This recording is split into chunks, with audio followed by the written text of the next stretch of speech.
You want to read it? What? What is that? Pig.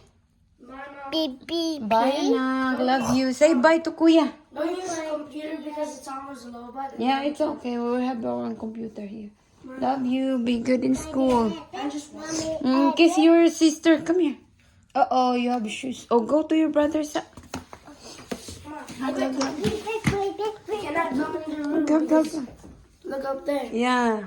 Kids, Papa. Kiss, kiss, kiss, brother.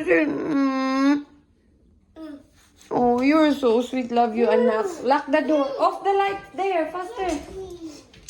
Lock the door, huh? So that I don't need to go there. If Haley wants to close. Okay, say bye-bye. Bye-bye to Kuya. Lock the door, anak. Love you. Oh, why dirty? Dirty rubber spot. What? Come here now. You want to read this? Oh, wow. What is a family? Say it. What What is is a a family? rubber? Written Written by by Cassandra Toddler. Hames. Illustrated by Nila Aya or A. Ay.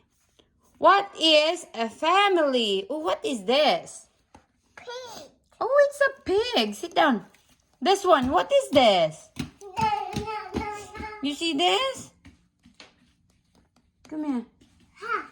Want other books? Yeah. A to Z Mysteries, the Yellow Yacht. Yes, sir. You're done with that? So you want this? Yeah. I think this is for your brother's book. Indian Ocean. Baby ball. That's baby's book? Okay. What about this? Do you want to read this? Hiccup. Hiccup. What is that? Uh-oh. What is that? Uh-oh, Mommy.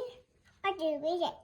Read Happy it. birthday. You're right. It stated happy birthday. See? She's right. It stated happy birthday. Wow. You want to read it from the start? You want to read it from here? Oh, Dad. Okay. Peter, the piglet was sad. Everyone seemed to have forgotten it was his birthday today. No cards, no presents, just hiccup. The hiccups. Do you know how to do the hiccup? No. That's hiccup. What is that? Oh my. But it's a pig. Oh, is this Peter? He is the one who have a birthday? Oh, the book is not for the feet. It's for reading. You want? Oh, it's okay. Very good. You want mommy read it for you? Happy birthday, Richard. Yeah, happy birthday. Whose birthday it is? Peter. Peter. Okay. Happy birthday, Peter. Mommy Pig and Daddy Pig and all of better, the piglets' friends were in the barn with the biggest birthday party he had ever seen. What is it? What is it, Langga? Blow. Hmm? Blow. Blow? Blow the candle. Blow the candle. Oh, wow. Happy birthday, Haley. Happy birthday, Haley. Happy birthday, happy birthday, happy birthday, Haley. One little Haley jumping on the bed. She fell down and bumped her butt. Mommy called Daddy and Daddy said, "No more Haley jumping on the bed." Uh-oh, she did it again. One little Haley jumping on the bed. She fell down and bumped her butt. Mommy called Daddy and Daddy said, "No more Hailey jumping on the bed." What? Mm-mm. Oh my God, no stick. Yeah, all your dinos are there. Okay, mommy. Oh, the mommy pig. I saw mommy pig right there. Look. Mommy pig under your bed. Mommy pig is under your bed. There. Ay, mommy pig. Mommy the shark. Happy birthday. What's my... Okay, let's My read baby- this Mommy! book. What is it? Where's my baby toy? That's what we need to find. Where's the baby shark? Hiccup by Jaclin Azoulay. Peter the piglet was sad. Everyone seemed to have forgotten it was his birthday today. No cards, no parents, just Hiccup. The hiccups. Like, there. Peter the piglet is so sad. Mommy Pig and Daddy Pig were very busy. Quiet, Mommy is doing that storytelling. When Peter the Piglet asked if he could help, all that came out was Hiccup. Like that. Oink, oink. What is the sound of a pig? Oink, oink. Mommy. You go off and play, Daddy Pig told Peter the Piglet. Uh-oh, the Daddy Pig said, "You go up and play." Oh, then he is shocked. Oh, because Daddy Pig said go up. But Peter the Piglet was so sad to play Hiccup. So he went to visit Cow instead. When Cow heard Peter the Piglet's hiccups, he said, "Goodness, moo." What is the sound of a cow? Hailey, what is the sound of the cow? You know that? You know the sound of a cow? The cow said, "Moo." Can you say it for me? Cow told Peter the Piglet that the only cure for hiccups was to drink a glass of milk. Where's your milk, baby? Where's your milk? Here. Here. So the cow said, only thing that cure your hiccup is drinking milk. Oh, our baby is playing shark. But we need to find Baby toy. the baby shark. Our baby shark was gone. Okay. While standing on your head, but it didn't have hiccup. Oh, Peter still have a hiccup. Oh my goodness. Look at Peter. Because the cow said, only the cure for your hiccup is... Quiet. The cure for your hiccup, Peter, is to drink milk when you're standing with your head. And that's what Peter did. Poor Peter the Piglet. Now he had the hiccups. No birthday party. No milk. Oh my, no milk. And milk all over him. Hiccup. Thank you for trying to help Cow, he said.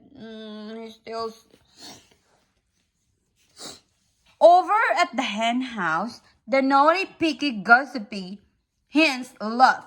Book, book, book, book, book, book, book, book. That's what the hen said. When they heard Peter the Piglet's hiccup, hiccup. Everyone knows what you cock-a-doodle do. You cure the hiccups, said Rooster.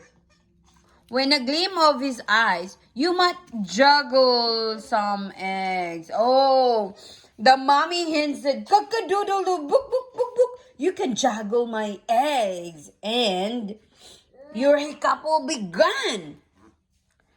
Peter the Piglet wasn't so sure, but he didn't want to be rude. He started to juggle the eggs Splat, splat, splat. Hiccup. Peter the piglet now had Hiccup. So happy, no happy birthday. Milk all down his face, an egg on his head too. Uh-oh. When Peter juggled the eggs, as Mommy Chicken said, oh my goodness, they are laughing at Peter because Peter got a lot of egg busted in his head. Peter the piglet didn't feel like saying anything to those mean old hens. But he remembered his manners. Hiccup. Thank you for trying to help, he said. Oh, even if somebody are so mean to him, he still say thank you to them. Oh, Peter is a good boy. You know that, baby? Peter is a good boy. Horse how do you call that? Whined to Peter, or how do you read that? To Peter the piglet from the field. Peter the piglet trotted over. Hiccup. Don't worry, said Horse. The best cure for hiccups is good old jiggity jug. Climb up onto my back. Oh, wow. Piglet climb on his back, baby. Peter the piglet sat on horseback, and they jig and jug and bump and bounce all over the field. It was a wonderful fun until, Peter the pig had a happy moment with the horse. He is not mean, he is good. Horse saw Mole poke his head and stop in surprise. Oh no! Oh my! There's an accident happened to Peter the pig. Poor Peter the piglet was catapulted through the air. Wee! Hiccup! Oh no, Peter! While Peter and the horse are jump like that, there's a mole that came out, and the mole scared the horse, and Peter thrown away. Oh my goodness, baby. Oh, sorry, the pig. He supposedly have fun. I said, thank you for trying to help, horse, Peter the pig said. But now I have hiccups. No happy birthday. Milk all down my face. Egg on my head and straw stuck everywhere. Oh, hiccup. Hiccup. You still have hiccup. Then, Peter quacked at Peter the piglet from the pond, where she was teaching her ducklings to swim.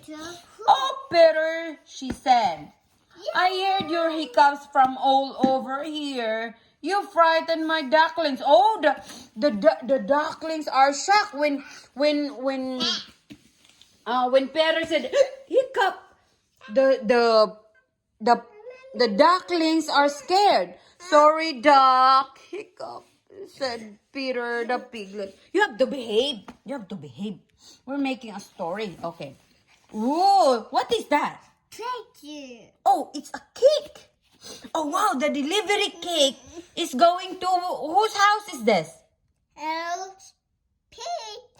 Pete, you're right. Peter's house. And the delivery cake, we will show you. And the delivery cake is going to their house. Don't you know that the surest cure for hiccups is a flash of cold water? Duck said. With that, Duck and all of her ducklings started splashing and splashing Peter the piglet. When they had stopped splashing, Peter the piglet stood and waited. Duck and her ducklings waited. Oh, Peter the piglet said, at last, with a smile, I am clean. Thank you, Duck. Thank you, ducklings. My hiccups have... Hiccup. Oh, yeah, the mommy and the daddy pig is here. Hiccup, still not gone. Peter the piglet was clean, but he still had no happy birthday, and he still had the hiccups. Then Peter the piglet saw Mommy Pig and Daddy Pig. Where's Mommy Pig and Daddy Pig? Here. Here. Oh, wow. Where's my Waving to him from the barn. So he headed over there as fast as he could. Mommy, Happy birthday! When Peter arrived in their house, they sing a happy birthday to Peter. Can you sing a happy birthday? Happy birthday. To you. Happy birthday. Do it. Day to you. Sing it. Happy birthday. Happy birthday. Happy birthday, Peter. Oh, Peter's birthday. And he is surprised. Happy birthday, Peter. Mommy Pig and Daddy Pig and all of Peter the piglet's friends were in the barn with the biggest birthday party he had ever seen. And Peter the piglet found out what the nicest possible cure for hiccups is a surprise! Wow! The cure for hiccup is a surprise. It's Peter the piglet's birthday and he can't stop hiccuping. Children will delight in joining Peter the piglet as he tries to stop his hiccups by following advice he receives from his animal friends. Mommy, we put